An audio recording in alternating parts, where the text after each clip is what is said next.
স্বচ্ছ হৃদয়ের দুটো বৈশিষ্ট্য, একটা হচ্ছে সকল অপবিত্রতা থেকে পবিত্র, আর আরেকটা হচ্ছে স্বর্ণালঙ্কার দিয়ে সাজানো। যারা দুনিয়ার জীবনকে প্রাধান্য দিয়েছে, যারা নিজের মনের চাওয়াকে প্রাধান্য দিয়েছে, তাদের থাকার জায়গা জাহান্নাম। আজকে আমাদের অত্র জুমার খুতবার সংক্ষিপ্ত বিষয়বস্তু তাজকিয়াতুন নফস, আত্মার সুস্থতা এবং অসুস্থতা। নফস এবং রূহ ইত্যাদির কার্যক্রম এবং তা কিভাবে সুস্থ এবং অসুস্থ হয়, কিভাবে প্রশান্ত হয়। আল্লাহ সুবহানাহু তাআলার এক আশ্চর্য সৃষ্টি হচ্ছে নফস, এবং আল্লাহ সুবহানাহু তাআলার এক আশ্চর্য সৃষ্টি হচ্ছে রূহ। মানুষ যখন মায়ের পেটে থাকে এবং মায়ের পেটে থাকা অবস্থায়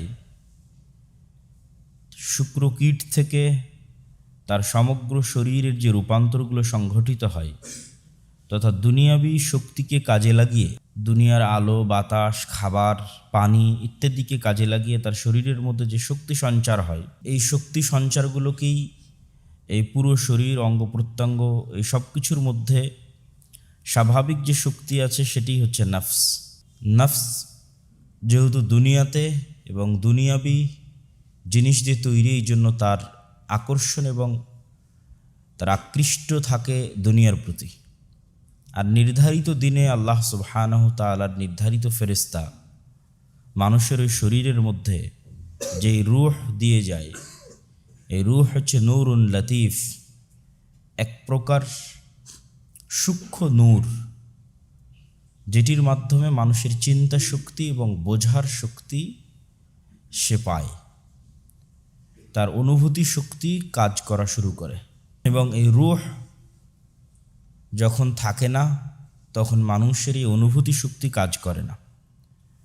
যেমন রূহের সাথে মানুষের নফসের বা শরীরের যে সংক্ষিপ্ত বিচ্ছেদটা দুনিয়াতে ঘটে, সেটি ঘুমের সময় ঘটে, এবং ঘুমের সময় মানুষের সকল প্রকার চিন্তা শক্তি, চেতনা শক্তি, বুঝ শক্তি সব কিছু হারিয়ে যায়।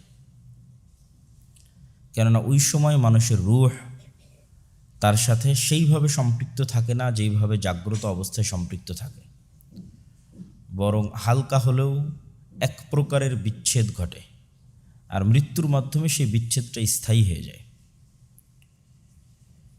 তো আল্লাহ সুবহানাহু তাআলা রূহের ক্ষেত্রে বলেছেন, সুম্মা সাওয়াহু ওয়া নাফাখা ফীহি মির রূহিহি ফাজাআলাকুম তাসমাউনা ওয়া তুবসিরুনা ওয়া তাকিলুন।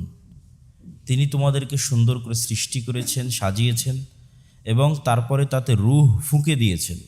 ফাজাআলাকুম তাসমাউন, এবং এই রূহ ফুঁকে দেওয়ার কারণেই তোমরা দেখার শক্তি পেয়েছো, শোনার শক্তি পেয়েছো এবং অনুভব করার শক্তি পেয়েছো।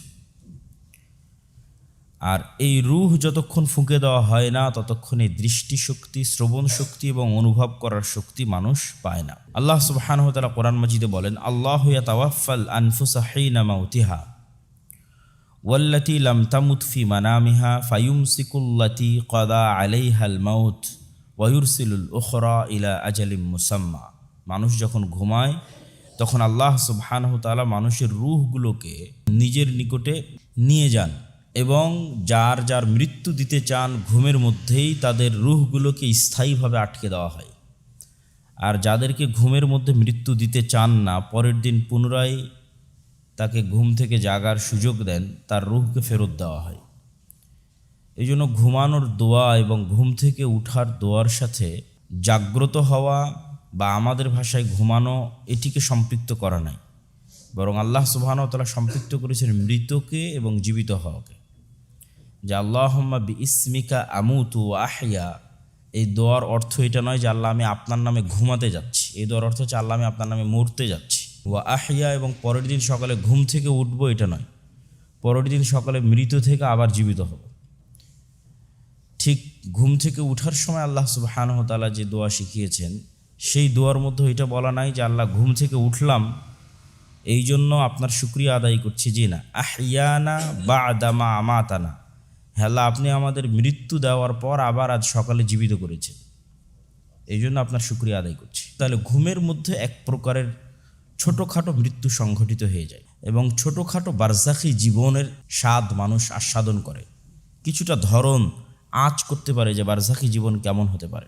রাসূলুল্লাহ সাল্লাল্লাহু আলাইহি ওয়াসাল্লাম একদিন বেলাল রাদিয়াল্লাহু তাআলা আনহুকে বলছেন, ইন্নাল্লাহা ক্বাবাদা আরওয়াহাকুম হিনা শাআ ওয়া রাদ্দাহা আলাইকুম হিনা শাআ ইয়া বেলাল কুম ফাআযযিন বিন-নাসি বিস-সালাহ। এক সফরে সবার ফজর কাজা হয়ে গেছে, রাসূলুল্লাহ সাল্লাল্লাহু আলাইহি সাল্লাম সহ। ওই দিন রাসূলুল্লাহ সাল্লাল্লাহু আলাইহি সাল্লাম এই বাক্যটা বলেছেন যে, হে বেলাল, আল্লাহ আমাদের রূহকে কবজ করে নেয় ঘুমের মধ্যে, এবং যতক্ষণ আল্লাহর ইচ্ছা ততক্ষণ তিনি এটিকে কবজ অবস্থায় রাখে, এবং যখন আল্লাহ সুবহানাহু ওয়া তাআলা চান তখন আমাদের এই ঘুম থেকে পুনরায়, যে মৃত্যু থেকে যে পুনরায় জীবিত হচ্ছি, আল্লাহ সুবহানাহু ওয়া তাআলা তখন রূহকে ফেরত দিয়ে দেন। এবং রুহের জগতে যাদের সাথে সম্পর্ক ছিল অথবা পরিচয় ছিল, দুনিয়ার জগতে তাদের সাথে সম্পর্ক এবং পরিচয়, এটার কিছুটা কানেক্টিভিটি হাদিসের সাথে আছে। আল আরওয়াহ জুনুদুম মুজান্নাদাহ, আয়েশা রাদিয়াল্লাহু তাআলা আনহা থেকে তিনি বলেন, রাসূল সাল্লাল্লাহু আলাইহি ওয়াসাল্লাম বলেছেন, আত্মা হচ্ছে সেনাবাহিনীর প্লাটুনের মতো, সেনাবাহিনীর রেজিমেন্টের মতো। ফামা তাআরাফা মিনহা আতালাফা, এরা একে অপরকে চিনে ফেলে এবং পরস্পরের সাথে মিলে যায়। ওয়ামা তানাকারা মিনহা ইখতালাফা, আর যারা পরস্পরকে চিনে না অথবা পরস্পরকে পছন্দ হয় না তাদের থেকে আলাদা হয়ে যায়। তো রূহ গেল এই।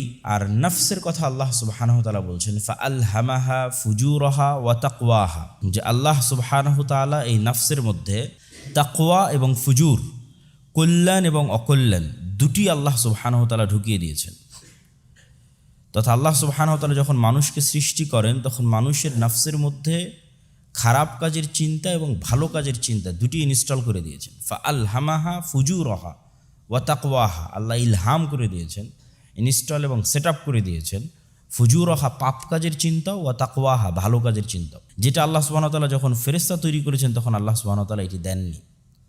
এই জন্য অনেকেই বলে যে যখন ইবলিস ছিল না অথবা যখন শয়তান ছিল না, অথবা ইবলিসকে কে পথভ্রষ্ট করলো, তো মানুষের নফস একাই শয়তান ছাড়াই পথভ্রষ্ট হওয়ার জন্য যথেষ্ট। মানুষের নফস একাই শয়তান ছাড়াই পথভ্রষ্ট হওয়ার জন্য যথেষ্ট। এই জন্য রাসূলুল্লাহ সাল্লাল্লাহু আলাইহি ওয়াসাল্লাম তার দোয়ার মধ্যে বলছেন, যেমন আজকেও আমরা বক্তব্য যখন শুরু করেছি ওর মধ্যে বলা আছে, আলহামদুলিল্লাহ নাহমাদুহু ওয়া নাস্তাঈনুহু ওয়া নাস্তাগফিরুহু ওয়া নাউযু বিল্লাহি মিন শুরুরি আনফুসিনা।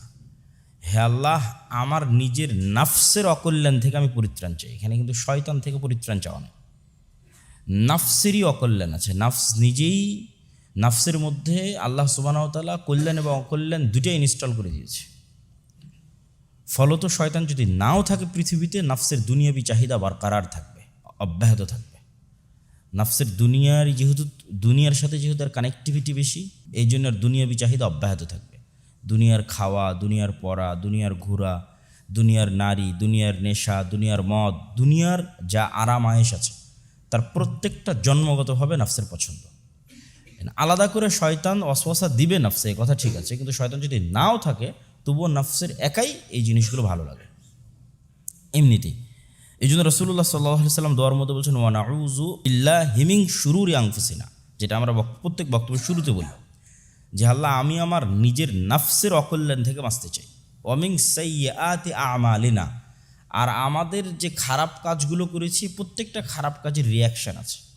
পৃথিবীতে যেমন প্রত্যেক অ্যাকশানের রিয়াকশান আছে, আমি আওয়াজ করলে বাজতেছে, ঠেললে সরে যাচ্ছে, ঠিক আছে, তো প্রত্যেকটা অ্যাকশানের রিয়াকশান তৈরি হয়। এরকম প্রত্যেকটা খারাপ আমলের একটা পাল্টা রিয়াকশান আছে। তো হে আল্লাহ, আমার নিজের নফসের অকল্যাণ থেকে বাঁচতে চাই, আর আমি জীবনে যা খারাপ কাজ করেছি এগুলোর যে রিয়াকশানগুলো আছে এই রিয়াকশানগুলো থেকে বাঁচতে চাই। ওগুলো যেন পাল্টা আর কোনো খারাপ প্রতিদান আমার জন্য ফেরত না নিয়ে আসে। আবু হুরায়রা রাদিয়াল্লাহু তাআলা আনহু থেকে বর্ণিত, তিনি বলেন, রাসূলুল্লাহ সাল্লাল্লাহু আলাইহি ওয়াসাল্লাম একদিন আবু বকর সিদ্দিক রাদিয়াল্লাহু তাআলা আনহুকে একটা দোয়া শিখিয়ে দিচ্ছেন। সেই দোয়াটা হচ্ছে, আউযু বিকা মিন শাররি নাফসি ওয়া মিন শাররি শয়তানি ওয়া শিরকিহি। এখানে দুইটা থেকে পরিত্রাণ চাওয়া আছে। আমি আমার নফস থেকেও পরিত্রাণ চাই, আমি শয়তান থেকেও পরিত্রাণ চাই। আউযু বিকা, হে আল্লাহ, আপনার মাধ্যমে পরিত্রাণ চাই, মিন শাররি নাফসি, আমার নিজের নফসের অকল্যাণ থেকে পরিত্রাণ চাই, ওয়া মিন শাররি শয়তান, আর শয়তানের অকল্যাণ থেকে পরিত্রাণ চাই। তো আল্লাহ সুবহানাহু ওয়া তাআলা নফসকে যেহেতু কল্যাণ এবং অকল্যাণ উভয়ের উপরই প্রতিষ্ঠিত করেছেন, ফলত এই নফসকে যতক্ষণ পরিশুদ্ধ না করা হবে, বিশুদ্ধ না করা হবে, এই নাফসকে যতক্ষণ সুস্থ না রাখা হবে, প্রশান্ত না করা হবে, ততক্ষণ এই নাফস একাই মানুষকে পথভ্রষ্টতার দিকে নিয়ে যাবে, এবং সেগুলোই হচ্ছে নাফসের অসুস্থতা। নাফস কেন্দ্রিক আরও যে আয়াতগুলো আছে, সেই আয়াতগুলোতে আল্লাহ সুবহানাহু ওয়া তাআলা বলছেন যে ওয়ানাফসিউ ওয়ামা সাওয়াহা, আল্লাহ নাফস সৃষ্টি করেছেন এবং একে সুন্দর করে সাজিয়েছেন। ফাআলহামাহা ফুজুরহা ওয়া তাকওয়াহা, নাফসের মধ্যে পাপ এবং নেকি উভয়ের চিন্তা ঢুকিয়ে দিয়েছেন। কদ আফলাহা মান যাক্কাহা, অতএব সফল কাম সেই যে তার নিজের নাফসকে পরিষ্কার করলো, বিশুদ্ধ করলো। ওয়াকাদ খাবা মান দাস্সাহা, আর ব্যর্থ সেই, পরাজিত সেই, হেরে গেল সেই যে তার নাফসকে কলুষিত করলো। আল্লাহ সুবহানাহু ওয়া তাআলা বলেন কদ আফলাহা মান তাযাক্কা ওয়া যাকারা ইসমা রাব্বিহি ফাসাল্লা, সফল কাম সেই যে তার নিজের নাফসকে পরিষ্কার বিশুদ্ধ করেছে, যে তার নিজের নাফসকে তার নিজের কন্ট্রোলে রেখেছে। আল্লাহ সুবহানাহু ওয়া তাআলা আর এক আয়াতে বলেন ইত্তাখাযা ইলাহাহু হাওয়া, যে সমস্ত মানুষেরা নিজের নাফসকে নিজের ইলাহ বানিয়ে নিয়েছে, এরা ধ্বংস হয়ে গেছে। ইলাহ বানিয়ে নিয়েছে নিজের নাফসকে, তার মানে মন যা চায় সেটাই করে, না তার নাফসই তার ইলাহ। আর সেই নফসকে কন্ট্রোলে রাখতে চাইবে যে তা আল্লাহকে ইলাহ বানিয়েছে, যে আল্লাহ সুবহানাহু ওয়া তাআলা যেটা যেটা বলেছে আমি সেটা সেটা করবো, যেটা যেটা বলেনি সেটা সেটা করবো না। আর যে নফসকে ইলাহ বানিয়ে নিয়েছে সে বলবে আমার মনে যেটা চায় আমি সেটাই করবো, তাহলে ও ধ্বংস হয়ে গেছে। আল্লাহ সুবহানাহু ওয়া তাআলা ইউসুফ আলাইহিস সালাতু ওয়াস সালামের ঘটনায় বলেন ওয়ামা উবাররিউ নাফসি ইন্নান নাফসা লাআম্মারাতুম বিসু, আমি আমার নাফসকে দায় মুক্ত করছি না, বরং আমার নাফস তো খারাপ কাজের আদেশকারী। নাফস নিজে খারাপ কাজের আদেশকারী। ইন্নান নাফসা লাআম্মারাতুম বিসু, নাফস হচ্ছে খারাপ কাজের আদেশকারী। ইল্লা মা রাহিমা রাব্বি, তবে যার উপর আল্লাহ সুবহানাহু ওয়া তাআলা দয়া করেছে তার বিষয়টা ভিন্ন। তাহলে এই আয়াতগুলো থেকে আমরা স্পষ্টভাবে বুঝতে পারলাম যে পৃথিবীতে যদি শয়তানের অস্তিত্ব নাও থাকে, তাহলে আল্লাহ সুবহানাহু ওয়া তাআলা নাফসের মধ্যে যে খারাপ কাজের যে শক্তি এবং যেই চিন্তা দিয়ে দিয়েছেন, ভালো কাজেরও চিন্তা দিয়েছেন, ভালো কাজেরও শক্তি এবং ক্ষমতা এবং ইচ্ছা দিয়েছেন। তো ওই খারাপ কাজের শক্তি এবং চিন্তাতে নাফস একাই মানুষকে পথভ্রষ্ট করে ফেলতে পারবে। এই জন্য মানুষকে যেমন শয়তান থেকে বাঁচতে হবে, ঠিক তেমন তার নিজের নাফস থেকে বাঁচতে হবে এবং নিজের নাফসের অকল্যাণ থেকে বাঁচার চেষ্টা করতে হবে। তো নাফসের কল্যাণ এবং অকল্যাণের উপর ভিত্তি করে মানুষের নাফসকে তিন ভাগে ভাগ করা হয়। মানুষের নাফসকে তিন ভাগে ভাগ করা হয়, আম্মারাহ, লাওয়ামাহ, মুতমাইন্নাহ। আম্মারা মানে হচ্ছে যেই নাফস সদা সর্বদা খারাপ কাজের আদেশ দেয় এবং ওই ব্যক্তিও সেই খারাপ কাজগুলো রিসিভ করে, মানে তার আদেশগুলো মেনে নেয়, তো মনে যা চায় সেটাই করে, যেটা ওই আয়াতে বললাম নাফসি তার ইলাহ। এই নাফস হচ্ছে নাফসে আম্মারা। এই নাফসের কারণে মানুষের যে কলব আছে, যে কলবের মধ্যে রুহ নাফস থাকে অদৃশ্য একটা পাত্রের মতো, এটা যদি আমরা গোলাকার একটা পাত্র কল্পনা করি, আল্লাহ সুবহানাহু ওয়া তাআলা কীভাবে রেখেছেন আল্লাহ সুবহানাহু ওয়া তাআলা ভালো জানে। আমরা যদি কল্পনা করি যে আমাদের বুকের মধ্যে সদর সিনার মধ্যে একটা গোলাকার পাত্র আছে, যে গোলাকার পাত্রের মধ্যে রুহ এবং নাফস আছে, যেখানে ফেরেশতা এবং শয়তান ফাংশন করতে পারে, অ্যাক্টিভেট থাকতে পারে। শরীরের অন্য অঙ্গ প্রত্যঙ্গ দিয়ে তো আর তারা যোগাযোগ করে না, বরং কলব দিয়েই যোগাযোগ করে। নাফসের মাধ্যমে শয়তান ওয়াসওয়াসা দেয়, রুহের মাধ্যমে ফেরেশতা ইলহাম দেয়। তো মানুষের এই যেই কলব, যখন মানুষ এই নাফসের কথাই শোনে এবং নাফসের অনুসরণই করে এবং নাফসকে তার ইলাহ বানিয়ে নেয়, তখন তার এই পুরো কলবে শয়তানের রাজত্ব প্রভাবিত হয়, শয়তানের রাজত্ব জারি হয় এবং শয়তানের কন্ট্রোলে থাকে। তখন প্রতিটা গুনাহ সমান দাগ পড়তে পড়তে পড়তে পড়তে পড়তে পড়তে এটা একটা অন্ধকারাচ্ছন্ন কালো কুচকুচে পাত্রে পরিণত হয়ে যায়, যেগুলোর বিস্তারিত হাদিস এবং আয়াত আমরা শুনব।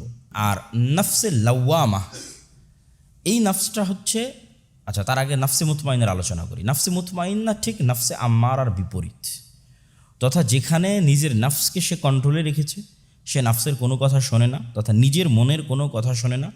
সে সবসময় নিজে আল্লাহকে ইলাহ মনে করে আল্লাহ যা বলেছে সেটি করার চেষ্টা করে এবং আল্লাহর সামনে নিজের নাফসের ইচ্ছাকে আত্মসমর্পণ করে দিয়েছে, সমর্পণ করে দিয়েছে। আসলামা ওয়াতাল্লাহু লিল জাবিন। ইব্রাহিমের মন চাচ্ছে সন্তানকে কেন জবাই করবে, আর ইসমাইলের মন চাচ্ছে আমি যদি বেঁচে থাকতাম, নাফসের চাওয়া।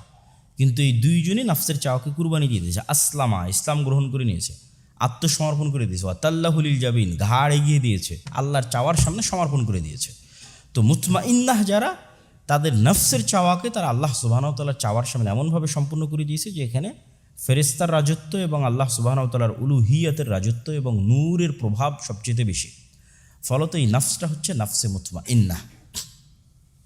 এবং এই নাফসের কথাই অন্য আয়াতে বলা হয়েছে কলবে সালিম, তথা সুস্থ হৃদয়। আর আগেরটা যেটা বললাম ওটা হচ্ছে মৃত হৃদয়। নাফসে আম্মারার কারণে হৃদয় মারা যায়, মৃত্যুবরণ করে। হৃদয়ের জীবন এবং মৃত্যু আছে, এটাও আমরা দেখব কোরআনের আয়াত এবং হাদিস থেকে। আর নাফসে মুতমাইন্নাহ জীবিত হৃদয়, স্বচ্ছ হৃদয়, পরিষ্কার হৃদয়। মধ্যে থাকলো নাফসে লাওয়ামা, এটা হলো অসুস্থ। আমাদের বেশিরভাগের হচ্ছে অসুস্থ এবং আমাদের বেশিরভাগের হচ্ছে নাফসে লাওয়ামা। খুব কম সংখ্যক মানুষের মুতমাইন্নাহ।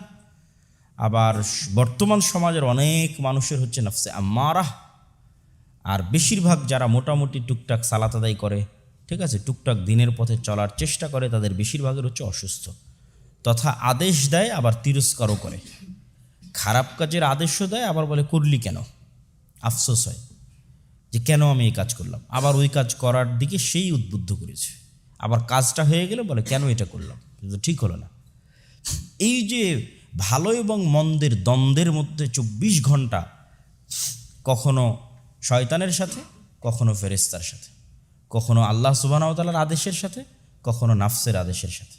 এই যে দোদুল্যমান যে নাফস এবং আত্মাগুলো, কলবগুলো, এগুলো হচ্ছে অসুস্থ। তো নাফসের সুস্থতা এবং অসুস্থতা মানুষের শরীরের সুস্থতা এবং অসুস্থতার মতোই বাস্তব, জলজ্জান্ত এবং সত্য। আমরা যেমন আমাদের শরীরের সুস্থতা এবং অসুস্থতার চেক আপ করি, ঠিক নাফসের সুস্থতা এবং অসুস্থতা, জীবিত এবং মৃত হওয়ার চেক আপ আছে। এবং আমরা যেমন আমাদের শরীরের সুস্থতা এবং অসুস্থতা তৈরি হলে অ্যানালাইসিস করি কী কারণে আমার শরীর অসুস্থ হলো, তখন দেখা যায় যে হয় শরীরে কোনো ভিটামিন প্রোটিনের ঘাটতি হয়েছে, অথবা দেখা যায় শরীরের মধ্যে কোনো ভাইরাস, ঠিক আছে, শরীরের মধ্যে কোনো বাহির থেকে কোনো বিষাক্ত জিনিস ঢুকে গেছে, ভাইরাস জাতীয় কিছু শরীরকে অ্যাটাক করেছে, যে শরীর অসুস্থ হয়ে গেছে।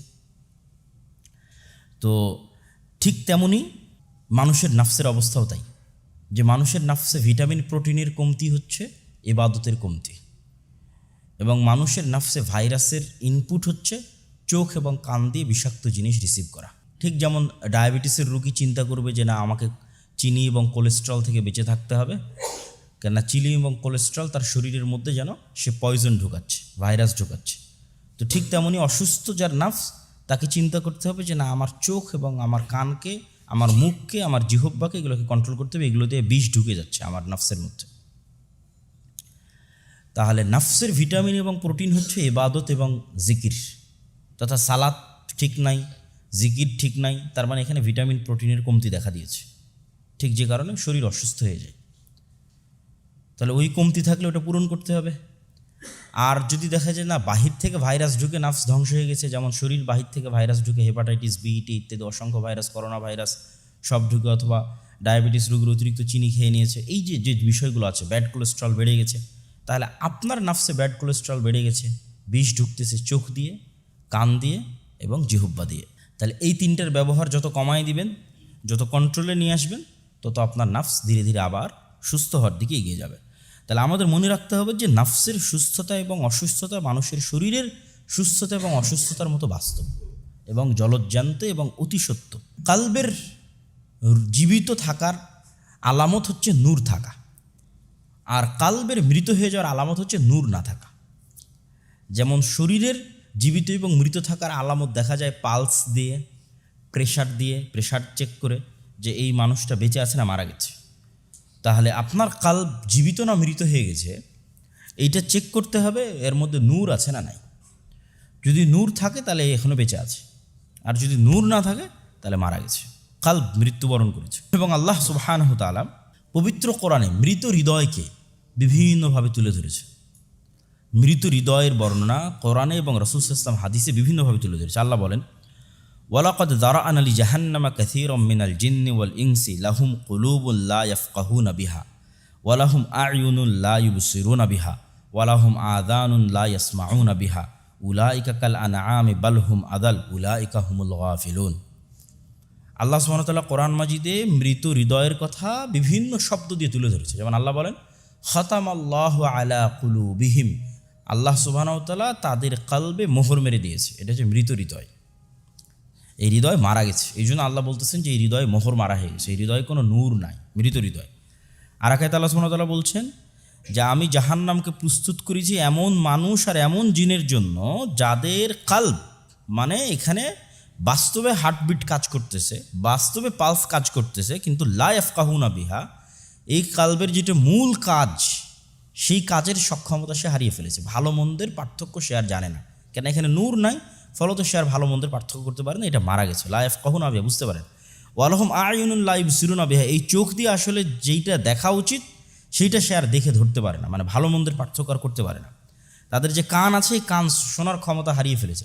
বাস্তবে কান শুনতেছে, কিন্তু বাস্তব যেই কথা ভালো মন্দের পার্থক্যের মধ্যে যেই শোনার যে জিনিসটা, যে অনুভূতিটা, সেটা সে হারিয়ে ফেলেছে। তার মানে এগুলো কি মারা গেছে। আফালাম ইয়াসিরু ফিল আরদি ফাতাকুনা লাহুম কুলুবুন ইয়াকিলুনা বিহা আও আযানুন ইয়াসমাউনা বিহা ফাইন্নাহা লা তা'মাল আবসার ওয়ালাকিন তা'মাল কুলুব আল্লাতী ফিস সুদূর। আল্লাহ কোরআনে বলছে যে মানুষের চোখ অন্ধ হয় না, মানুষের কান বধির হয় না, বরং মানুষের বুকের মধ্যে যে কাল্ব আছে, এই কাল্ব অন্ধ হয়ে যায়, এই কাল্ব বধির হয়ে যায়। তথা ওকে যেই ভালো মন্দের পার্থক্য বুঝার যেই ক্ষমতা দিয়ে সৃষ্টি করা হয়েছিল, রুহের যেই নূর দিয়ে সে ভালো এবং মন্দের মধ্যে পার্থক্য করতে পারত, তার পাপ কাজের আধিক্যের কারণে, শয়তানের রাজত্ব প্রতিষ্ঠিত হওয়ার কারণে ওখান থেকে নূর এমনভাবে হারিয়ে গেছে, এমনভাবে সে মৃত্যুবরণ করেছে যে আর দেখার ক্ষমতা, মানে এটা এখন অন্ধ হয়ে গেছে, দেখার ক্ষমতা আর নাই, এর শোনার ক্ষমতা আর নাই, বধির হয়ে গেছে। আল্লাহ বলতেছেন কোরআনে যে লা তা'মাল আবসার, চোখ অন্ধ হয় না, ওয়ালাকিন তা'মাল কুলুব, বরং অন্তর অন্ধ হয়ে যায়, আল্লাতী ফিস সুদূর, যা তোমাদের বুকের মধ্যে আছে, এটা অন্ধ হয়ে গেছে। খতামাল্লাহু আলা কুলুবিহিম ওয়া আলা সামিইহিম ওয়া আলা আবসারিহিম গিশাওয়া, আল্লাহ তাদের অন্তরে মোহর মেরে দিয়েছে, তাদের কানে মোহর মেরে দিয়েছে, আর তাদের চোখে পর্দা ফেলে দিয়েছে। এটাই হলো সেই অন্ধত্ব, সেই মৃত। উলাইকাল্লাযীনা তাবা আল্লাহু আলা কুলুবিহিম ওয়াত্তাবাউ আহওয়াআহুম, যারা নিজেদের মনের খাহিশের শাহওয়াতের সবসময় অনুসরণ করে, আল্লাহ সুবহানাহু ওয়া তাআলা তাদের অন্তরে সিল গালা করে দিয়েছেন, বন্ধ করে দিয়েছেন, মারা গেছে এই হৃদয়। এখন হৃদয়ের জীবিত থাকা এবং মৃত থাকা, তথা হৃদয়ে নূর আছে না নাই, এইটা দুনিয়াতে আপনি বুঝবেন কিভাবে? যেমন বললাম যে আপনার বডি চেক আপ করে আপনি আপনার সুগার টেস্ট করতেছেন, কালবে, নফসে এবং রুহের মধ্যে নূর আছে না সম্পূর্ণরূপে মৃত্যুবরণ করেছে, এইটা বুঝার আলামত আল্লাহ সুবহানাহু ওয়া তাআলা বলছেন ইন্নামাল মুমিনুনা আল্লাযীনা ইযা যুকিরাল্লাহ ওয়াজিলাত কুলুবুহুম ওয়া ইযা তুলিয়াত আলাইহিম আয়াতুহু জাদাতহুম ঈমানা। ওই নফসে ন্যূনতম হলেও নূর বিরাজমান আছে, অসুস্থ হলেও জীবিত আছে, অসুস্থ হলেও জীবিত আছে, সম্পূর্ণরূপে মৃত্যুবরণ করেনি, মানে সম্পূর্ণরূপে তার হৃদয়ে মোহর মেরে দেওয়া হয়নি, ন্যূনতম হলেও নূর বিরাজমান আছে, জীবিত আছে। এটা বুঝবে কিভাবে? যখন দেখবে যে কোনো ওয়াজ নসিহাতে, কোরআনের আয়াতে, হাদিসে যখন সে পড়ছে অথবা শুনছে আল্লাহর কথা এবং আল্লাহর আয়াত, তখন তার অন্তরটা কেঁপে ওঠে। ওয়াজিলাত কুলুবুহুম, আত্মাটা কেঁপে ওঠে, চক্ষু দিয়ে অশ্রু প্রবাহিত হয়। তাহলে তখন বুঝতে পারবে যে না, তাহলে এখনও তার অন্তর জীবিত আছে, এখনও এটা পরিপূর্ণরূপে মোহর মেরে দেওয়া হয়নি। আর যদি কোনো মানুষের অন্তর আল্লাহ সুবহানাহু ওয়া তাআলার কথা শুনেও না কাঁপে এবং আল্লাহ সুবহানাহু ওয়া তাআলার আয়াত শুনেও তার চোখ দিয়ে অশ্রু প্রবাহিত না হয়, তাহলে বুঝতে হবে এটা খাতামাল্লাহু আলা কুলুব, এটা মারা গেছে, এখানে আর কোনো নূর নাই। এটা শুধু জাস্ট বাস্তবে বাহিরে হার্টবিট চলমান আছে, কিন্তু বাস্তবে ওর কালবের যেটা কাজ সেটা শেষ হয়ে গেছে, মৃত্যুবরণ করেছে। আল্লাহু নাজ্জালা আহসানাল হাদিসি কিতাবাম মুতাশাবিহাম মাসানিয়ান তাকশাইরু মিনহু জুলুদুল্লাযীনা ইয়াখশাউনা রাব্বাহুম। ওই কাল্ব জীবিত আছে, যেই কাল্ব আল্লাহর কথা শুনলে চামড়া শিউরে ওঠে, তাকশাইরু মিনহু জুলুদ, শরীর শিউরে ওঠে, তাহলে বুঝতে হবে জীবিত আছে। সুম্মা তালিনু জুলুদুহুম ওয়া কুলুবুহুম ইলা যিকরিল্লাহ, এবং আল্লাহ সুবহানাহু ওয়া তাআলার কথা শুনলে তাৎক্ষণিকভাবে ঈমান, যাদাতহুম ঈমানা, তাৎক্ষণিকভাবে ঈমান বেড়ে যায়, তাহলে বুঝতে হবে জীবিত আছে। আর এই টেস্টগুলো করালে যার কোনো কাজ হয় না, ঠিক আছে, এরকম অসংখ্য মানুষ পৃথিবীতে বিরাজমান, আল্লাহ সুবহানাহু ওয়া তাআলার কথা যাদের অন্তরে কোনো আসর করে না, কোনো প্রভাব ফেলে না, এগুলো মারা গেছে। এবং হৃদয়ের জীবন ধারণ যেহেতু নূরের উপর নির্ভরশীল, সেহেতু পৃথিবীতে যেখানে যেখানে নূরের অস্তিত্ব আছে সেইটার সাথে সংমিশ্রণ ঘটলেই এই নূরগুলো বাড়ে। যেমন আপনি লাইটের ভোল্টেজ বাড়িয়ে দিলেন, তো সেরকম পৃথিবীতে নূর বিরাজমান আছে বহু জায়গায়। তার মধ্যে আল্লাহ সুবহানাহু ওয়া তাআলার ওয়াহি, আল্লাহ সুবহানাহু ওয়া তাআলার কোরআন, এগুলো হচ্ছে নূরের জায়গা, নূর। আল্লাহ সুবহানাহু ওয়া তাআলা নিজে কোরআনকে নূর বলেছেন। আওয়ামান কানা মাইতান ফাআহইয়াইনাহু ওয়া জাআলনা লাহু নূরান ইয়ামশি বিহি ফিন নাস। কাফের মৃত অবস্থায় ছিল, এখানে মৃত মানে আমরা যে মৃতর আলোচনা করছি সেই মৃত। কাফের মৃত অবস্থায় ছিল, ওই কাফেরকে আমি জীবিত করেছি নূর দিয়ে। কোন নূর? এই কোরআনের নূর দিয়ে। নূরান ইয়ামশি বিহি, এটা নূর। মানুষকে অন্ধকারে আলো দেখায়, অন্ধকার রাস্তায় লাইট খুঁজে পাচ্ছে না, কীভাবে চলবে? তো অন্ধকারাচ্ছন্ন মৃত হৃদয়ে আলো জ্বালাতে পারে, এটা হচ্ছে এই কোরআন, নূর, আল্লাহ সুবহানাহু ওয়া তাআলার ওয়াহি। ওয়া কাযালিকা আওহাইনা ইলাইকা রূহাম মিন আমরিনা মা কুনতা তাদরি মাল কিতাব ওয়ালাল ঈমান ওয়ালাকিন জাআলনাহু নূরান নাহদি বিহি মান নাশা। হে আল্লাহর নবী, আপনি জানতেন না কিতাব কাকে বলে আর ঈমান কাকে বলে, কিন্তু আমি আল্লাহ এই কোরআনকে আপনার জন্য নূর বানিয়ে দিয়েছি, যেই নূর দিয়ে আমি মানুষকে পথ দেখাই, রাস্তা দেখাই, অন্ধকারের মধ্যে রাস্তা দেখাই। আল্লাহ সুবহানাহু ওয়া তাআলা আরেক আয়াতে বলেন, ইন্না ফি যালিকা লাযিকরা লিমান কানা লাহু কলবুন আও আলকাস সামআ ওয়া হুয়া শাহীদ। এই কোরআন তার জন্যই উপদেশ যার কলব এখনো জীবিত আছে। লিমান কানা লাহু কলব, যার কলব এখনো জীবিত আছে তার জন্যই এই কোরআন উপদেশ, আর যারটা মারা গেছে তারটার কোনো কাজ নাই। আল্লাহ সুবহানাহু ওয়া তাআলা আরেক আয়াতে বলেন, ইয়া আইয়ুহাল্লাযীনা আমানুস্তাজিবুল্লাহ ওয়ালির রাসূল ইযা দাআকুম লিমা ইউহয়িকুম ওয়া'লামু আন্নাল্লাহা ইয়াহুলু বাইনাল মারই ওয়া কলবিহি ওয়া আন্নাহু ইলাইহি তুহশারুন। হে ইমানদারগণ, তোমরা আল্লাহ এবং আল্লাহর রাসূলের ডাকে সাড়া দাও, কেন আল্লাহ এবং আল্লাহর রাসূলের ডাক তোমাদেরকে প্রকৃত জীবনের দিকে নিয়ে যায়। লিমা ইউহয়িকুম, যা তোমাদের কলবকে প্রকৃত জীবন দিবে, প্রকৃত হায়াত দিবে, প্রকৃত রূহ দিবে, ওইটার দিকেই কোরআন তোমাদের ডাকে, ওইটার দিকে আল্লাহ এবং আল্লাহ রাসূল তোমাকে ডাকে। মান আমিলা সালিহান মিন যাকারিন আও উনসা ওয়া হুয়া মুমিনুন ফালানুহইয়ান্নাহু হায়াতান তাইয়্যিবা ওয়া লানাজজিয়ান্নাহুম আজরাহুম বিআহসানি মা কানু ইয়ামালুন। যারা আল্লাহর ওপর ঈমান আনয়ন করে, সে পুরুষ হোক এবং নারী হোক, এবং সৎ আমল করে, আমি আল্লাহ তাকে দুনিয়াতে হায়াতান তাইয়্যিবা, পবিত্র জীবন দিব। এই পবিত্র জীবনের ব্যাখ্যায় সকল মুফাসসির লিখেছে যে নফস এবং রুহের শান্তি, কলবের যে প্রশান্তি, কলবের যে জীবন, যে জীবনের কথা আমরা আলোচনা করছি, প্রচুর পরিমাণে নূর দেওয়ার মাধ্যমে যে জীবন দেওয়ার কথা আমরা আমাদের বক্তব্যে বলতেছি। তো যারা আল্লাহ সুবহানাহু ওয়া তাআলার প্রতি ঈমান আনয়ন করবে এবং সৎ আমল করবে, তাদের প্রতিদান দুইটা। এক, দুনিয়াতে তাদেরকে প্রকৃত জীবনের স্বাদ দেওয়া হবে, হায়াতান তাইয়্যিবাহ, যে জীবনটা হচ্ছে প্রশান্ত, অস্থির নয়, চিন্তাযুক্ত নয়, হতাশাযুক্ত নয়, ছটপট নয়, অত্যন্ত প্রশান্ত এবং অত্যন্ত আনন্দদায়ক এবং শান্তিদায়ক জীবন, কেননা তার রূহ এবং তার কলব নূরে পরিপূর্ণ, সেটা দেওয়া হবে। এবং মৃত্যুর পর ওয়ালানাজজিয়ান্নাহুম আজরাহুম বিআহসানি মা কানু ইয়ামালুন, আর মৃত্যুর পর উত্তম প্রতিদান দেওয়া হবে। তাহলে দুনিয়ার এই প্রকৃত জীবনকে আল্লাহ সুবহানাহু ওয়া তাআলা পবিত্র কোরআন মাজিদে হেদায়েতের সাথে, কোরআনের সাথে এবং আল্লাহ সুবহানাহু ওয়া তাআলার পথে চলার সাথে সম্পৃক্ত করেছে।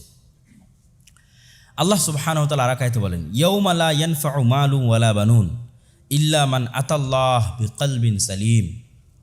কঠিন কিয়ামতের মাঠে তোমাদের ধন সম্পদ এবং তোমাদের সন্তান সন্ততি কোনো কাজে দিবে না, শুধু কাজে দিবে যে স্বচ্ছ হৃদয় নিয়ে উপস্থিত হয়েছে। ইল্লা মান আতা বিকলবিন সালিম, স্বচ্ছ হৃদয় কি? স্বচ্ছ হৃদয় যেটা আমরা আলোচনা করতেছি, নফসে মুতমাইন্না, প্রশান্ত হৃদয়। এবং ওই হৃদয়ের বৈশিষ্ট্য কি, ওই হৃদয়ের কাজ কি, সেটাও আমরা তুলে ধরবো আপনাদের সামনে। স্বচ্ছ হৃদয় যেমন সকল অপবিত্রতা থেকে পবিত্র থাকে, ঠিক তেমনি যত স্বর্ণালঙ্কার আছে সকল স্বর্ণালঙ্কার দিয়ে সাজানো গোছানো থাকে। একটা ময়লা শরীরে, একটা অপরিষ্কার অপরিচ্ছন্ন শরীরে যদি আপনি গয়নাগাটি দেন, সুন্দর পোশাক দেন, ভালো লাগবে না। তাহলে নারীরা যখন সুন্দর পোশাক পরিধান করে, তখন তার আগে সে তার শরীরকে পরিষ্কার এবং পরিচ্ছন্ন করে, গোসল করে, ঠিক আছে? তারপরে তার উপরে সে সুন্দর স্বর্ণ এবং গয়নাগাটি এবং পোশাক আশাক পরিধান করে।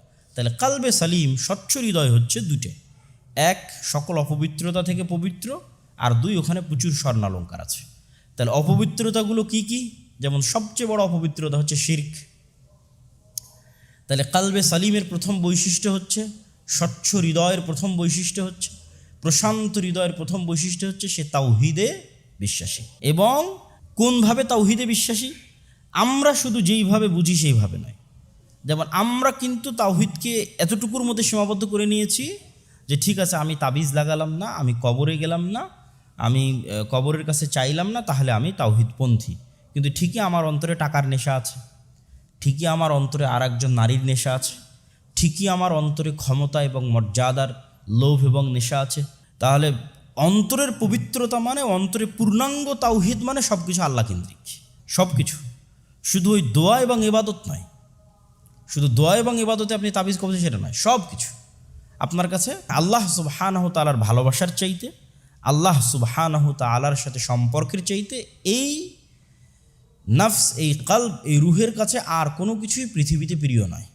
সে তখন সকল কিছুর ঊর্ধ্বে উঠে যায়। সে দুনিয়ার ক্ষমতার মোহের ঊর্ধ্বে উঠে যায়, দুনিয়ার টাকার মোহের ঊর্ধ্বে উঠে যায়, দুনিয়ার মর্যাদার মোহের ঊর্ধ্বে উঠে যায়, আত্মীয় স্বজন, পাড়া প্রতিবেশী, স্ত্রী পুত্র, তাদের যে ভালোবাসা, সেটার টান, মনের টান, সেটার ঊর্ধ্বে উঠে যায়। আর ইবাদতের ক্ষেত্রে যেটা, সেটা তো বললাম, ওটা তো আমরা সহজেই বুঝি, সেটার ঊর্ধ্বে উঠে যায়।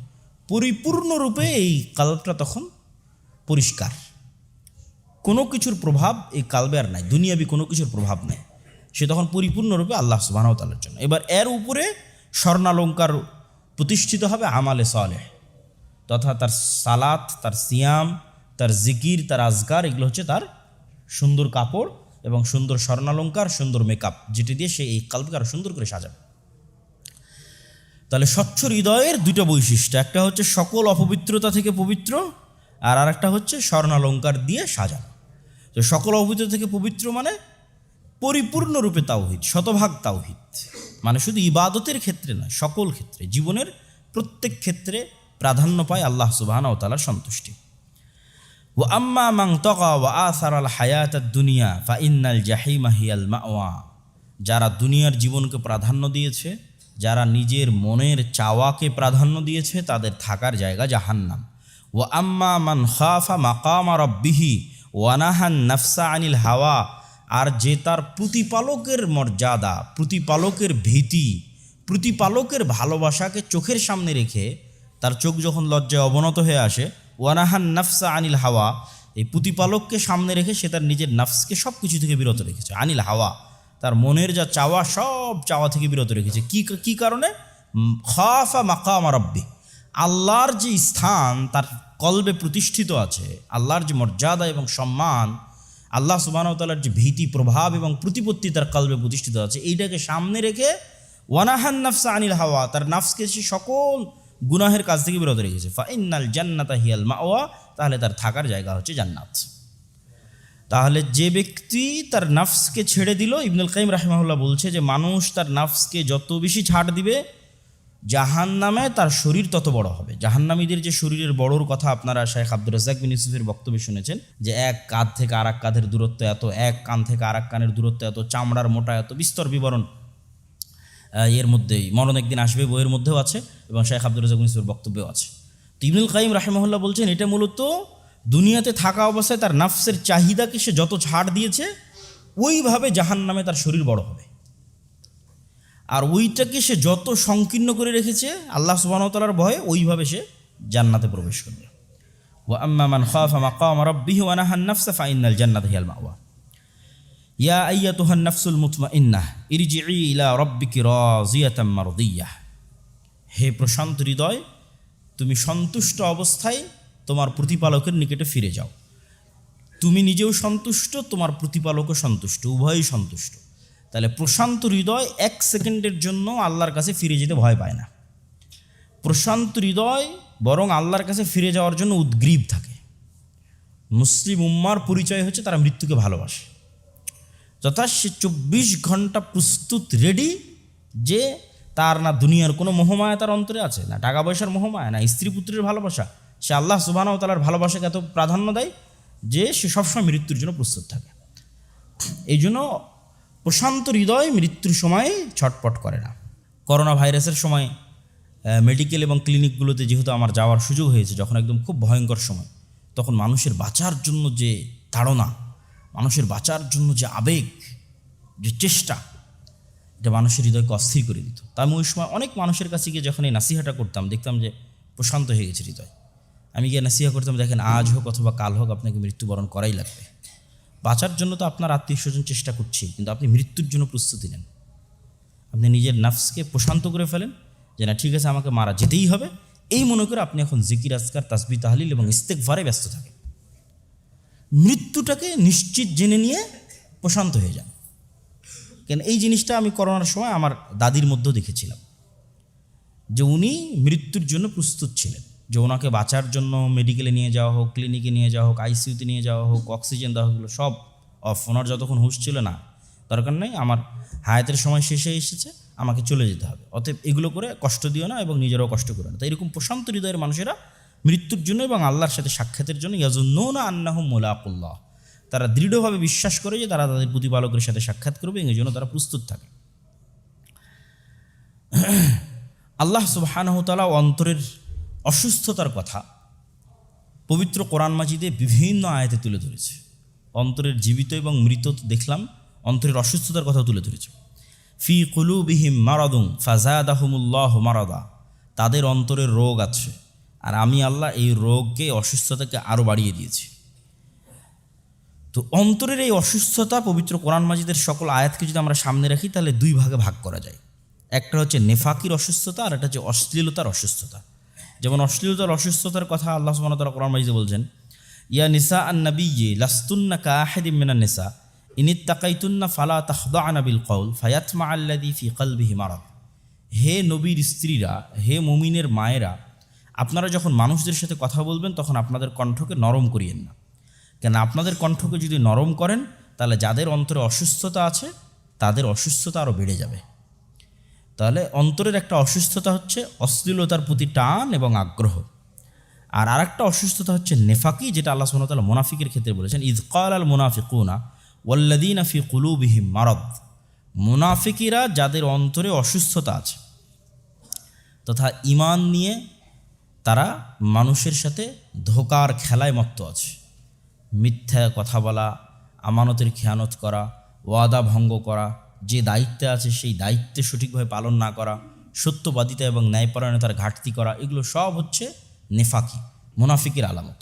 এই আত্মাগুলো অসুস্থ, এই আত্মাগুলো অসুস্থ আত্মা, যারা সামান্য একটা টাকার জন্য, সামান্য একটা পদের জন্য লবিং লিয়াজু, ঠিক আছে, মনোনয়ন নেওয়ার জন্য এই লবিং লিয়াজু করতে গিয়ে মিথ্যা বলা, দুর্নীতি করা, টাকার লেনদেন করা, ঠিক আছে, এই কাজগুলো যারা করে তারাও, তাদের আত্মাগুলো অসুস্থ। এই অসুস্থতাটা হচ্ছে নেফাকির অসুস্থতা। এই আত্মাগুলো পরিপূর্ণরূপে সুস্থ নয়। রাসূলুল্লাহ সাল্লাল্লাহু আলাইহি ওয়াসাল্লাম বলেন, আলা ইন্না ফিল জাসাদি মুদগাহ ইযা সলুহাত সলুহাল জাসাদু কুল্লু ওয়া ইযা ফাসাদাত ফাসাদাল জাসাদু কুল্লু আলা ওয়া হিয়াল কলব। তোমাদের এই পুরো শরীর এগুলো হচ্ছে সেনাবাহিনীর এক একটা মেম্বার, আর এই সেনাবাহিনীর প্রধান সেনাপতি হচ্ছে এই কলব। এই হাতও সদস্য, সাধারণ সৈনিক, ঠিক আছে, এই কান, এই চোখ, এগুলো সব সদস্য, আর মূল প্রধান সেনাপতি হচ্ছে কলব, যেটা তোমাদের বুকে থাকে। এইটা যদি ঠিক হয়ে যায় তাহলে বাকি আর যে অঙ্গ প্রত্যঙ্গগুলো আছে, সাধারণ যারা সেনাবাহিনীর মেম্বার আছে, আর এমনি ঠিক হয়ে যাবে। আর যদি এটা ঠিক না হয় তাহলে বাকি অঙ্গ প্রত্যঙ্গগুলো ঠিক হবে না। হুযায়ফা রাদিয়াল্লাহু তাআলা থেকে পর্যন্ত তিনি বলেন, রাসূল সাল্লাল্লাহু আলাইহি ওয়াসাল্লাম বলেছেন, তু'রাজুল ফিতানু আলাল কুলুব কাল হাসির উদান উদান।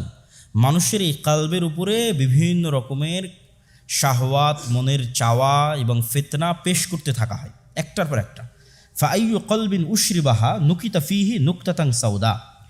প্রত্যেক যেই কলব এটা পান করে নেয়, তথা এই যে তার অন্তরে যে শাহওয়াত এবং তার চাওয়াটা আসলো, এই চাওয়াটাকে সে গ্রহণ করে নেয়, তো প্রত্যেক এই চাওয়া গ্রহণ করলে তার কলবের মধ্যে একটা করে কালো দাগ পড়ে যায়, এবং এই দাগ পড়তে পড়তে পড়তে পড়তে এমন রকম হয়ে যায় যে কালকুজি মুজখিয়ান লা ইয়ারিফু মারুফান ওয়ালা ইনকুরু মুনকারান। একটা পাতিল যখন রান্না করা হয়, বিশেষ করে খড়ির চুলাতে, ওই পাতিলটা উল্টিয়ে দিলে তার তলা যেরকম কালো হয়ে যায়, এই নাফসটা তেমন কালো হয়ে যায়। আর ইস্তেগফার এবং তওবা যদি করে মানুষ, কোনো পাপ করার পরপরে সাথে সাথে যদি ইস্তেগফার তওবা করে, তাহলে ওই কালো দাগটা আবার মিটে যায়। আর ইস্তেগফার এবং তওবা না করে যদি পাপ বাড়তেই থাকে তাহলে এরকম পরিণত হয়ে যায়। সম্মানিত উপস্থিতি, রাসূলুল্লাহ সাল্লাল্লাহু আলাইহি ওয়াসাল্লামের এই আল্লাহ সুবহানাহু ওয়া তাআলার আয়াত এবং এই হাদিস, এগুলো সামনে রেখে আর দুইটা হাদিস বলে আমার বক্তব্যের শেষের দিকে চলে যাব, যেটা আত্মার পবিত্রতা এবং বিশুদ্ধতার একটা ফজিলত তুলে ধরবে আপনাদের সামনে। আনাস রাদিয়াল্লাহু তাআলা থেকে বর্ণিত, তিনি বলেন, কুন্না ইয়াওমান জুলুসান ইনদা রাসূলিল্লাহ সাল্লাল্লাহু আলাইহি ওয়াসাল্লাম। একদিন আমরা এরকম রাসূল সাল্লাল্লাহু আলাইহি ওয়াসাল্লামের নিকটে বসেছিলাম। ইয়াত্তালিউ আলাইকুম আল আন মিন হাদাল ফাজর রাজুলুম মিন আহলিল জান্নাহ। আল্লাহ নবী বললেন, এখনই একজন মানুষ তোমাদের সামনে আসবে দরজা দিয়ে, যে আসলে জান্নাতের অধিবাসী, যে জান্নাতের মানুষ। ফাতালা আর রাজুলুম মিনাল আনসার, তা আমরা দেখলাম তাকিয়ে যে একজন আনসারি সাহাবী প্রবেশ করলো, উজু করে মসজিদের মধ্যে ঢুকতেছে। পরের দিন রাসূলুল্লাহ সাল্লাল্লাহু আলাইহি সাল্লাম আবার একই কথা বললেন যে এখনই তো মসজিদের মধ্যে একজন ব্যক্তি প্রবেশ করবে যে জান্নাতি। আবার ওই ব্যক্তি, ওই আনসারি সাহাবী প্রবেশ করলো মসজিদের মধ্যে। তৃতীয় দিনও রাসূলুল্লাহ সাল্লাল্লাহু আলাইহি সাল্লাম একই কথা বললেন, আবার ওই আনসারি সাহাবী প্রবেশ করলো। তো আব্দুল্লাহ ইবনে আমর ইবনে আল আস, তার মনের মধ্যে প্রশ্ন জাগলো যে রাসূল সাল্লাল্লাহু আলাইহি সাল্লাম 3 দিন এই একই সাহাবীর ক্ষেত্রে জান্নাতের সুসংবাদ দিলেন, এই লোক করে কি, এটা আমি একটু যাচাই করব। ইন্নী লাহাইতু আবি ফাআকসামতু আল্লা আদখুলা আলাইহি সালাসা। তো তিনি ওই ব্যক্তির বাড়িতে গিয়ে তার কিছু সমস্যা এবং প্রবলেমের কথা বলে তাকে বললেন যে আমাকে আপনার বাড়িতে একটু 2-3 দিন থাকার ব্যবস্থা করে দেন। আব্দুল্লাহ ইবনে আমর ইবনে আল আস ওই সাহাবীর বাড়িতে গিয়ে এটা বললেন। তখন ওই সাহাবী তাকে তার বাড়িতে থাকার ব্যবস্থা করে দিল। তো প্রায় 3 রাত থাকার পর আব্দুল্লাহ ইবনে আমর ইবনে আল আস বলছেন, ফালাম ইয়ারাহু ইয়াকুমু মিনাল লাইলি শাইআন, আমি দেখলাম যে রাতের সালাত আদায় করে না, মানে তাহাজ্জুদের সালাত আদায় করে না। এবং দিনের বেলা খেয়াল করে দেখলাম যে সে সিয়াম পালন করে না, তথা স্বাভাবিক যে ফরজ সালাত, সে ফরজ সালাত আদায় করে, সারাদিন দুনিয়ার কাজেই ব্যস্ত থাকে। রাতের বেলাও যে তাহাজ্জুদের সালাত আদায় করার কথা, যেটা মানুষ ধারণা করে যে আল্লাহ নবী জান্নাতের কথা বলতেছে, তার মানে তো অনেক বড় আল্লাহওয়ালা হবে, হয়তো সারা রাতে তাহাজ্জুদ সালাত আদায় করে, সারাদিন হয়তো সিয়াম পালন করে। তো দিনের বেলা নফল সিয়াম পালন করতেও দেখলাম না, রাতের বেলা তাহাজ্জুদের সালাত আদায় করতেও দেখলাম না। ফালাম্মা মাজাতি সালাসা, 3 দিন যখন এভাবে পার হয়ে গেল, তো আমার কাছে মনে হলো যে আর কি আমল করে, আর আমলকে আমার কাছে ছোট মনে হলো। কিন্তু আহতাকিরু আমালা, তার আমলকে আমি ছোট হিসেবে দেখতে লাগলাম। তো তখন তার সঙ্গে আমি খুলে কথা বললাম, ইয়া আব্দুল্লাহ লাম ইয়াকুন বাইনি ওয়া বাইনা ওয়ালিদি হিজরা ওয়ালা গাদাব ওয়ালাকিন্নী সামি'তু রাসূলুল্লাহ সাল্লাল্লাহু আলাইহি ওয়াসাল্লাম ইয়াকুল সালাস মারাত। যে আসলে ঘটনা হচ্ছে, আমি তোমার এখানে যে থাকেছি এটা আসলে আমার কোনো সমস্যা, কোনো প্রবলেম এরকম কিছু নয়, তোমাকে দেখার জন্য। দেখার কারণটা কি, এইভাবে আমি রাসূল সাল্লাল্লাহু আলাইহি ওয়াসাল্লামের কাছে শুনেছি যে তিনি তোমাকে পরপর 3 দিন জান্নাতের কথা বলেছেন। তো আমি তো তোমার আমল দেখলাম যে ফালাম আরাকাতা আমালু কাবীরা আমালে, তুমি তো তেমন কোনো আমল করো না। তাহলে কি এমন তোমার আমলের মধ্যে সিক্রেট আছে যেটাতে রাসূল সাল্লাল্লাহু আলাইহি ওয়াসাল্লাম তোমাকে জান্নাতের কথা বলেন? আল্লাহর নবীর কথা তো মিথ্যা হতে পারে না, কিন্তু তোমাকে তো কোনো আমল করতে দেখি না। তখন ওই ব্যক্তি বলল যে আচ্ছা, আমিও তো আসলে এরকম কোনো আমলের কথা জানি না যে আমি এরকম কোনো বড় কোনো আমল করি। তবে একটা জিনিস, সেটা হচ্ছে গয়রা আন্নি লা আজিদু ফি নাফসি আলা আহাদিম মিনাল মুসলিমিনা গিশশান ওয়ালা আহসিদুহু আলা মা আতাহুল্লাহু ইয়াহু, যে আমি প্রতিদিন যখন ঘুমাতে যাই তখন আমার নফসে পৃথিবীর কোনো মুসলমানের জন্য কোনো হিংসা, কোনো রাগ, কোনো দুঃখ, কোনো কষ্ট, কোনো অভিমান রেখে আমি ঘুমাতে যাই না। সে আমাকে এখন কোনো মানুষ যত কষ্টই দিক, আমাকে এখন যত মানুষ যত আঘাতই দিক, আমার যত ক্ষতিই করুক, আমি কি করি, আমার নফসকে, আমার কাল্পকে পরিপূর্ণ স্বচ্ছ পরিষ্কার অবস্থায় ঘুমাতে যাই। দুনিয়ার কোনো মানুষের প্রতি কোনো হিংসা নাই, দুনিয়ার কোনো মানুষের প্রতি কোনো রাগ নাই, দুনিয়ার কোনো মানুষের প্রতি কোনো চাওয়া নাই, দুনিয়ার কোনো মানুষের প্রতি কোনো ক্ষোভ নাই, কিচ্ছু নাই। তখন আব্দুল্লাহ ইবনে আমর ইবনে আল আস বলছেন, হ্যাঁ, এটাই হতে পারে সেই আমল যে আমলের কারণে রাসূলুল্লাহ সাল্লাল্লাহু আলাইহি ওয়াসাল্লাম তোমার বিষয়ে জান্নাতের সুসংবাদ দিয়েছে। তাহলে আমরা দেখলাম যে হৃদয়ের স্বচ্ছতা, কালবের স্বচ্ছতা ইটসেলফ একটা অনেক বড় ইবাদত। যে মানুষ তার নিজের নফস এবং কালবকে স্বচ্ছ রাখবে, এই স্বচ্ছতার তো একটা, যে বললাম, খারাপ জিনিস থেকে পবিত্র থাকা। তো খারাপ জিনিস থেকে পবিত্র থাকার মধ্যে এগুলোও পড়ে, হিংসা, অহংকার, রাগ, ক্ষোভ, দুঃখ, এগুলো থেকেও নফসকে পবিত্র রাখা, এটা হচ্ছে খারাপ জিনিস থেকে পবিত্র রাখা। আর একটা হাদিস বলে আমাদের আজকের আলোচনা শেষ করব।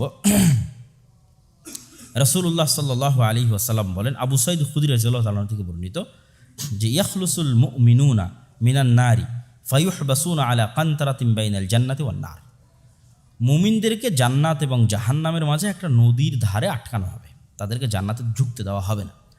ফায়ুকাসসু লিবাযিহিম মিন বায মাযালিমু কানাত বাইনহুম ফিদ দুনিয়া হাত্তা ইযা হুযিবু ওয়া নুক্কু উযিনা লাহুম ফি দুখুলিল জান্নাহ। সেই নদীতে যখন মুমিনেরা গোসল করবে, তখন এক মুমিনের আর এক মুমিনের উপর দুনিয়াতে থাকতে যে ন্যূনতম মনের যে একটা দুঃখ, ক্ষোভ, কষ্ট, রাগ, হিংসা ছিল, থাকেই, মানুষ পরস্পরে থাকে, সাহাবীদের মধ্যেও ছিল। তো এই সমস্ত জান্নাতীদেরকে যতক্ষণ এই দুনিয়াবি অসুস্থতাগুলো থেকে পবিত্র না করা হয়েছে, ততক্ষণ জান্নাতে ঢুকতে দেওয়া হবে না। এই কান্তারা নামক এখানে তাদের এই পবিত্রকরণ বিশুদ্ধকরণ কার্যক্রমটা পরিচালিত হবে। ইদা হুজ্জিবু ওয়া নুক্কু, যখন তাদের কাল্ব দুনিয়াবি এগুলো সব সমস্যা থেকে মুক্ত হয়ে যাবে, একদম স্বচ্ছ, উজিনা লাহুম ফি দুখুলিল জান্নাহ, তখন এই স্বচ্ছ হৃদয়ের মানুষকে জান্নাতে প্রবেশের অনুমতি দেওয়া হবে। তাহলে কি বোঝা গেল? যে স্বচ্ছ হৃদয় ছাড়া জান্নাতে ঢোকা ইম্পসিবল। যদি কিছু থেকেও যায় তাহলে ওটাও কিয়ামতের মাঠে কি করে নেওয়া হবে? স্বচ্ছ করে নেওয়া হবে, পরিষ্কার করে নেওয়া হবে। তাহলে স্বচ্ছ হৃদয়ের ফজিলত সীমাহীন এবং অপরিসীম। তো আল্লাহ সুবহানাহু তাআলা আমাদের নফস এবং কলব বা যে আলোচনা আজকে আমরা করলাম, যে সুস্থতা অসুস্থতা এবং হৃদয়ের জীবন এবং মৃত্যুর যে আলোচনা করলাম, এটির থেকে শিক্ষা নিয়ে আল্লাহ সুবহানাহু তাআলা আমাদের নিজের নফসকে কন্ট্রোলে রাখার এবং নিজের নফসকে কন্ট্রোলে রাখার জন্য প্রশিক্ষণ দিতে হয়। যেমন ঘোড়াকে প্রশিক্ষণ দিতে হয়, কুকুরকে প্রশিক্ষণ দিতে হয়, তারপরে হচ্ছে সেনাবাহিনীর আর্মিদের প্রশিক্ষণ দিতে হয়। আপনি যখন কোনো কাজে জবে ঢুকেন তখন প্রশিক্ষণ দিতে হয়, এবং এই প্রশিক্ষণ শেষ দিন পর্যন্ত অব্যাহত থাকে, মরা পর্যন্ত অব্যাহত থাকে। একদিন প্রশিক্ষণ মিস দিলে, এক ওয়াক্ত প্রশিক্ষণ মিস দিলে নফস কন্ট্রোলের বাইরে চলে যাবে। সেই প্রশিক্ষণের একটা বড় পার্ট হচ্ছে সালাত। এই জন্য রাসূল সাল্লাল্লাহু আলাইহি ওয়াসাল্লাম বলেছেন যে কোনো ব্যক্তি যদি টানা 40 দিন 5 ওয়াক্ত সালাত তাকবীরে তাহরিমের সাথে আদায় করতে পারে, তাহলে ও নিফাকি থেকে মুক্ত এবং জাহান্নাম থেকে মুক্ত। কেননা আমার নফস অনেক বড় একটা প্রশিক্ষণ সম্পূর্ণ করেছে, এক টানা 5 ওয়াক্ত সালাত তাকবীরে তাহরিমের সাথে আদায় করেছে। এটা হচ্ছে নফসকে কাজ দেওয়া, প্রেশার দেওয়া। কাজ না দিলে সে ঠিক হবে না। তো এই জন্য ওকে প্রতিদিন দিনে অন্তত 5 বার সালাত আদায় করাতেই হবে। এক ওয়াক্ত সালাতও যদি ছেড়ে দেন, ওকে যদি না আদায় করাতে পারেন, তাহলে দেখবেন যে অন্য রাস্তায় চলে গেছে। এই জন্য মানুষেরা দুনিয়াতে যে যত গুনাহে লিপ্ত আছে, প্রত্যেক গুনাহ থেকে বাঁচার রাস্তা হচ্ছে সালাত। প্রত্যেক গুনাহ, আপনি এখন সুদে লিপ্ত থাকেন, ঘুষে লিপ্ত থাকেন, এগুলো সবই নিজের নফসকে কন্ট্রোল করতে না পারার কারণে। জেনায় লিপ্ত থাকেন, অবৈধ সম্পর্ক, সবগুলো হচ্ছে নফসকে কন্ট্রোল করতে না। তো নফসকে কন্ট্রোল করতে লাগে তাকে প্রশিক্ষণ দিতে হবে, লাইনে নিয়ে আসতে হবে। ওকে লাইনে নিয়ে আসার জন্য 5 ওয়াক্ত সালাত আদায় করতে হবে। ওকে আপনি 5 ওয়াক্ত সালাত আদায় বাধ্য করেন, 5 ওয়াক্ত সালাত আদায় বাধ্য করলে যখন আপনার কন্ট্রোলে চলে আসবে, তখন ধীরে ধীরে আর অন্য বিষয়গুলোরও রাস্তা আল্লাহ সুবহানাহু ওয়া তাআলা আপনার জন্য সহজ করে দেবে। ঠিক সিয়ামও এই প্রশিক্ষণের একটা পার্ট। কেননা শয়তান শরীরের মধ্যে কাজ করতে পারে যখন মানুষ ভরপুর পেটে খায়। কেন খাওয়াটাও তো নফসের চাহিদা, যেটা আমি বলেছি। শয়তান যদি নাও থাকে পৃথিবীতে, তবুও নফস চাইবে যে আমি একটু খাই। তাহলে ওই যে খাওয়া অফ করে দেওয়া, এটাও নফসকে প্রেশারে রাখা, যে তোমার জন্য খাবার বন্ধ করে দেওয়া হলো, যেটা তোমার মন চাচ্ছে সেটা তুমি খেতে পারবে না। তাহলে ঠিক তেমনই জাকাত এবং দান। মানুষের নিজের নফসের চাহিদা, শয়তান না থাকলেও টাকার প্রতি ভালোবাসা থাকবে, এটা জন্মগত, এইটার উপরেই তাকে তৈরি করা হয়েছে। তাহলে ওই টাকার ভালোবাসা থেকে যতক্ষণ ওকে বের করতে না পারবেন, তখন তো অসুস্থ। এই জন্য টাকার ভালোবাসা থেকে ওকে বের করার জন্য দান করতে হবে, জাকাত দিতে হবে। প্রচুর পরিমাণে দান এবং জাকাতের মাধ্যমে আপনার কালব বাখিলির যে অসুস্থতা, কৃপণতার যে অসুস্থতা, ওইটা থেকে বের হয়ে আসবে। তো এইভাবে ইসলামের যে ইবাদতগুলো আছে, সালাত, সিয়াম, হজ, জাকাত, এর প্রত্যেকটাই নফসকে 24 ঘন্টা কন্ট্রোলে রাখার একটা উপায় এবং মাধ্যম। তো এই জন্য এই ইবাদতগুলোকেও সর্বোচ্চ গুরুত্ব দিতে হবে। 1 সেকেন্ডের জন্য যদি, একবারের জন্য, 1 ওয়াক্তের জন্য যদি মিস দেন, তাহলে নফস আপনার কন্ট্রোলের বাইরে চলে যাবে। তো আল্লাহ সুবহানাহু ওয়া তাআলা আমাদের নফসকে নিজেদের কন্ট্রোলে রাখার তৌফিক দান করুক, আল্লাহুম্মা আমিন। আমরা আমাদের হিসাব রক্ষকের যা হিসাব নেই, আমরা আমাদের অধীনস্থ কর্মকর্তা কর্মচারীর যা হিসাব নেই, ওমর রাদিয়াল্লাহু তাআলা আনহু বলছে তার চেয়ে বেশি হিসাব তোমার নিজের নফসের নাও।